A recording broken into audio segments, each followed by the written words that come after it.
नमस्कार दोस्तों, आप सभी लोगों का शक्ति कुंज चैनल पे बहुत बहुत स्वागत है।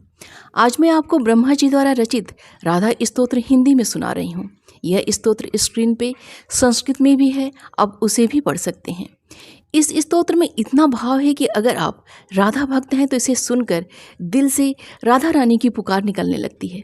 जो मनुष्य ब्रह्मा जी के द्वारा रचित इस राधा स्तोत्र का तीनों संध्याओं के समय पाठ करता है वह निश्चय ही राधा माधव के चरण कमलों की भक्ति एवं दास से प्राप्त कर लेता है और अंत समय में वह उत्तम गोलोक धाम में चला जाता है।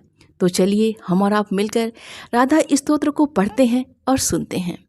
श्री राधा स्तोत्रम। ब्रह्मोवाच। ब्रह्मा जी बोले, हे माता, भगवान श्री कृष्ण की कृपा से मुझे तुम्हारे चरण कमलों के दर्शन का सौभाग्य प्राप्त हुआ है। ये चरण सर्वत्र और विशेषतः भारतवर्ष में सभी के लिए परम दुर्लभ है।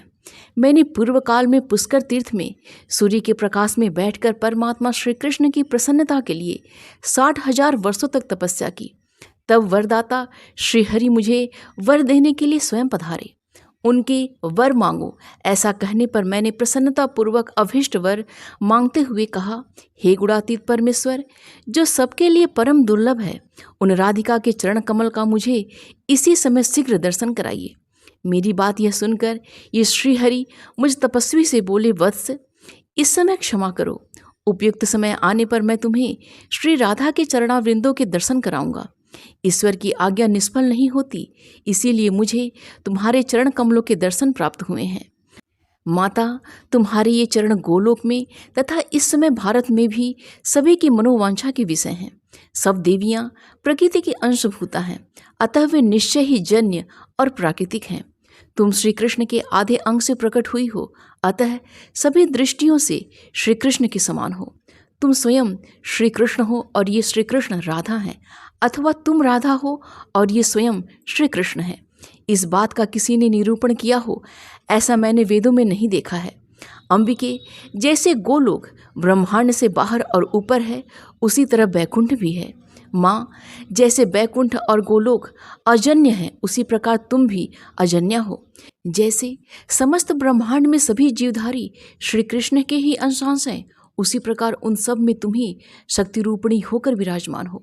समस्त पुरुष श्री कृष्ण के अंश हैं और सारी स्त्रियां तुम्हारी अंशभूता हैं। परमात्मा श्री कृष्ण की तुम देह रूपा हो, अतः तुम ही उनकी आधारभूता हो।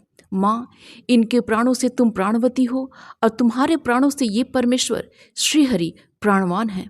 अहो, क्या किसी शिल्पी ने किसी हेतु से इनका निर्माण किया है? कदापि नहीं। अंबिके, ये श्री कृष्ण नित्य हैं और तुम भी नित्या हो। तुम इनकी अंश स्वरूपा हो या ये ही तुम्हारे अंश हैं, इसका निरूपण किसने किया है? मैं जगत सृष्टा ब्रह्मा स्वयं वेदों का प्राकट्य करने वाला हूँ।